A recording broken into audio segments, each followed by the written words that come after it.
Salam, selamat malam Bapak Ibu, Saudara-saudari yang dikasih Tuhan. Senang kembali dapat menjumpai Anda malam hari ini dalam Renungan Malam Pendeta Dr. Erastus Sabdono bersama saya, Seth Ferry. Malam hari ini bertemakan menjadi kesukaan Allah. Terbuka peluang bagi kita untuk bertumbuh menjadi manusia yang menyukakan dan menghibur hati Allah. Yesus telah naik ke surga, tetapi di bumi ini ada orang-orang yang dikatakan sebagai saudara-saudara bagi Yesus.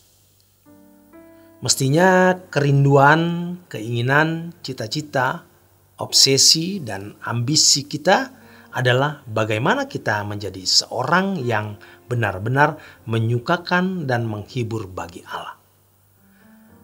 Orang-orang seperti ini adalah mereka yang telah berhenti dalam mencari kesukaan bagi dirinya sendiri.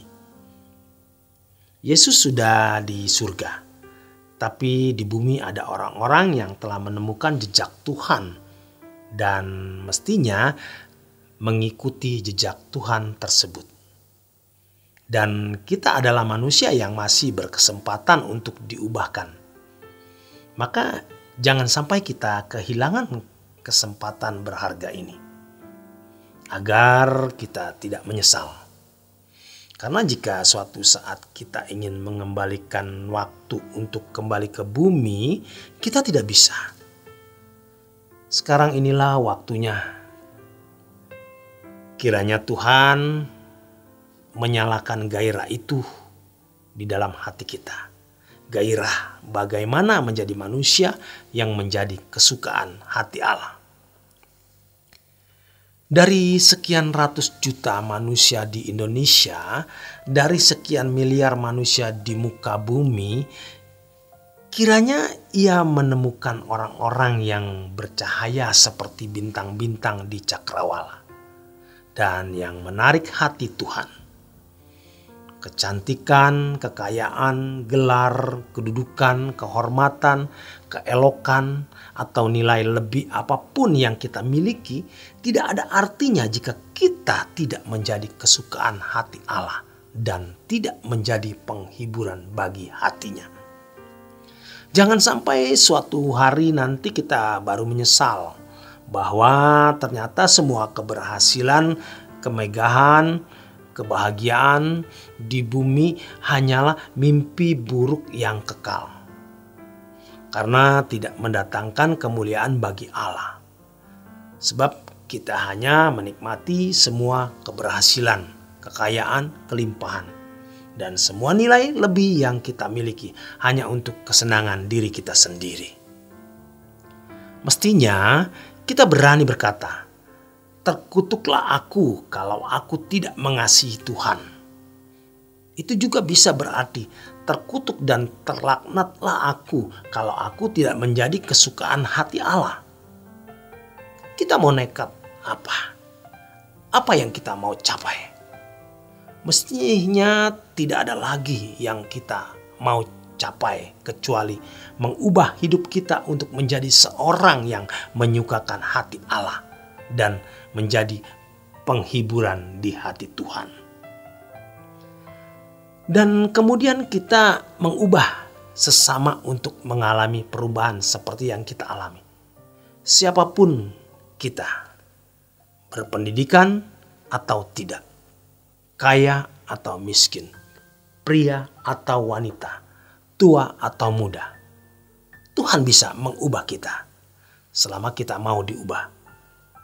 Dengan kekuatan kita sendiri, kita tidak mampu. Tapi kita cukup berkata, aku mau, tolonglah aku. Tuhan yang satu ini, kita mempersoalkan kuasa Allah. Artinya dia mampu membuat kita berubah. Kita punya banyak persoalan. Kita membutuhkan kekuatan, kekuasaan, mukjizat Tuhan untuk yang mustahil menjadi tidak mustahil. Tetapi lebih dari semua yang kita butuhkan, ketidakmustahilan dari Allah adalah perubahan untuk menjadi manusia yang menyukakan hati Allah. Jadi persoalan-persoalan lain menjadi tidak ada artinya.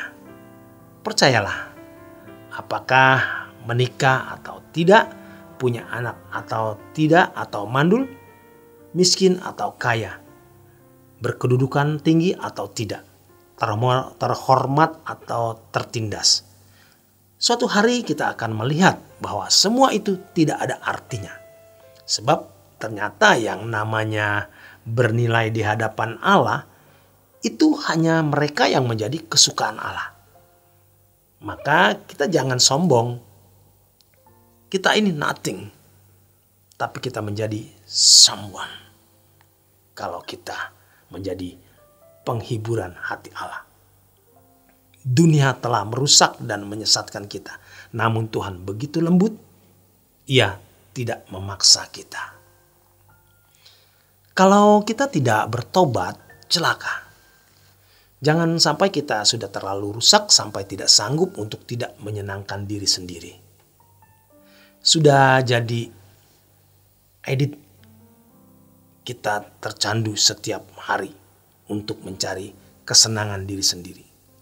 Dari soal kecil sampai soal besar, sampai kemarahan pun dinikmati.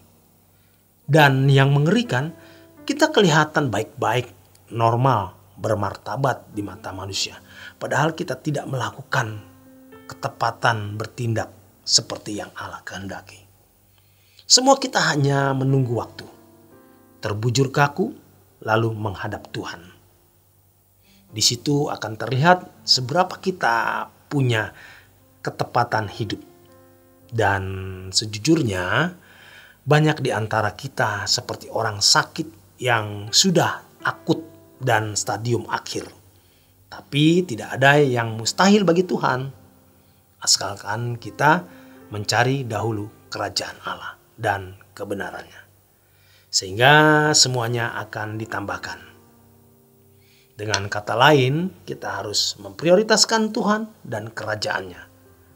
Dari memprioritaskan Allah, nanti kita akan tahu bahwa satu-satunya yang harus kita cari adalah kerajaan Allah. Demikian kebenaran firman Tuhan malam hari ini. Selamat berjuang, selamat beristirahat. Tuhan memberkati.